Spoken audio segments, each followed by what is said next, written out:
देश और दुनिया की खबरें देखने के लिए देखते रहें। नमस्कार। अर्थ से राष्ट्रीय खेलों के अंतर्गत चंपावत जिले के शारदा नदी में राफ्टिंग डेमो प्रतियोगिता का आयोजन संपन्न हुआ। अंतिम दिन विभिन्न प्रतियोगिताएं आयोजित की गई। प्रथम बार रात्रि में राफ्टिंग प्रतियोगिता का आयोजन कर विश्व रिकॉर्ड बनाया गया।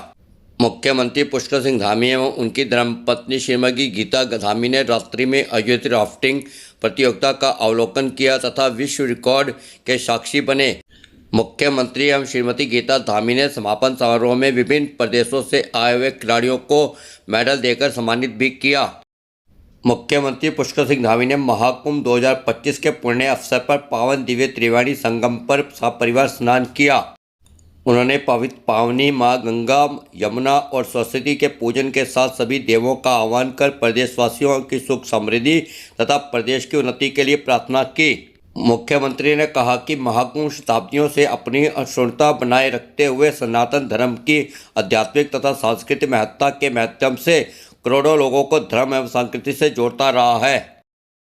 महाकुंभ का पर्व केवल आध्यात्मिक चेतना का ही नहीं बल्कि राष्ट्रीय एकता, अखंडता और विश्व बंधुता का प्रतीक है। विश्व का यह महान पर्व सदियों से मानवता, सरलता तथा नैतिक मूल्यों का प्रेरणा देकर विश्व कल्याण के मार्ग पर चलने को प्रशस्त करता है। सैनिक कल्याण मंत्री गणेश जोशी ने देहरादून के गुन्याल गांव स्थित निर्माणाधीन सैन्यधाम स्थल का निरीक्षण किया। इस दौरान सैनिक कल्याण मंत्री ने निर्माण कार्यों के अंतिम चरण में तेजी लाने और निर्धारित समय सीमा के भीतर सैन्यधाम के निर्माण कार्यों को पूर्ण करने के लिए अधिकारियों को आवश्यक दिशा निर्देश दिए। आइए विस्तार से सुनते हैं इस पर और क्या कहा गणेश जोशी ने। निश्चित ही देखिए, सैन्यधाम तो देश के प्रधानमंत्री नरेंद्र मोदी जी की परिकल्पना और पुष्कर सिंह धामी सरकार का ड्रीम प्रोजेक्ट है और जिसको पूरा करने का सौभाग्य सैनिक कल्याण मंत्री होने के नाते मुझे प्राप्त हुआ है।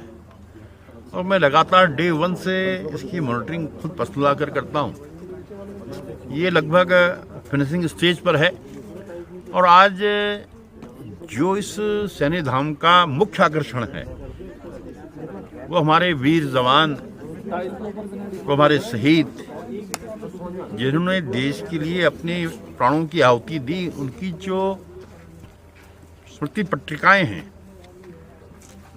तो जब मैं इस दीवार का निरीक्षण कर रहा था तो मुझे उसमें समानता नहीं दिखाई दी और मैंने अधिकारी से कहा कि जल्दी इसको ठीक करें। इसी प्रकार जो हमारा म्यूज़ियम है, जो हमारा थिएटर है, लगभग बनकर तैयार हो गया है और उन्होंने 1 माह का समय मांगा है इसके पूरा करने के लिए। और उसके बाद ये जो है यहाँ की वीर माताओं को, वीर नारियों को, यहाँ की शहीदों को, यहाँ की जनता को हम समर्पित करेंगे। और मुझे पूरा भरोसा है कि जो उन्होंने कहा है कि 1 महीने के अंदर ये काम पूरा होगा, ये काम पूरा हो जाएगा। मैं विभाग के MD से बात करके कोई भी यहाँ चाहिए था, अचानक कहीं जाना पड़ गया, तो ऐसे लोगों की जिम्मेदारी फिक्स होनी चाहिए कि ये इतना महत्वपूर्ण प्रोजेक्ट है और उसमें जो टेक्निकल चीज़ें हैं उसको देखना इंजीनियर का काम है। हम तो एक लेमैन हैं, शस्त्रीय तौर पर जब देखने में ये गलती पकड़ में आ रही है तो उसकी जिम्मेदारी भी हम फिक्स करेंगे।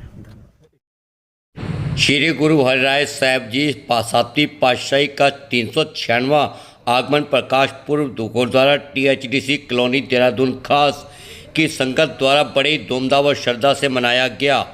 इस पावन प्रकाश पुर्व के अवसर पर सर्वप्रथम श्री अखंड पाठ साहब जी की समाप्ति के उपरांत गुरु कर के रागी भाई इंद्रजीत सिंह व भाई मंजीत सिंह ने गुरबाणी कीर्तन शब्द द्वारा संतों को निहाल किया। बीवी पूजा खुराना ने शब्द लख खुशियाँ पातशाहियाँ जे सतगुरु नदर करे का गायन कर संतों को निहाल किया। इस सुंदर अवसर पर प्रधान HS काला द्वारा श्री गुरु हरिराय साहब जी के जीवन पर प्रकाश डाला गया और बताया कि गुरु साहब जी ने हमें सत्य, करुणा और सेवा का मार्ग दिखाया है। श्री गुरु हरिराय साहब जी का जीवन हमें सिखाता है कि सच्ची समाज सेवा ही सच्ची भक्ति है। समाप्ति के उपरांत गुरु का अटूट लंगर बरताया गया। इस अवसर पर गुरुद्वारा प्रबंधक कमेटी के सदस्य प्रवीण मल्होत्रा, महासचिव कुलदीप सिंह, विजय खुराना, नरेश सिंह खालसा, अजीत सिंह, इंद्रजीत सिंह, विनय किंगर सभी ने मिलकर सेवा करी और पूर्ण सहयोग दिया।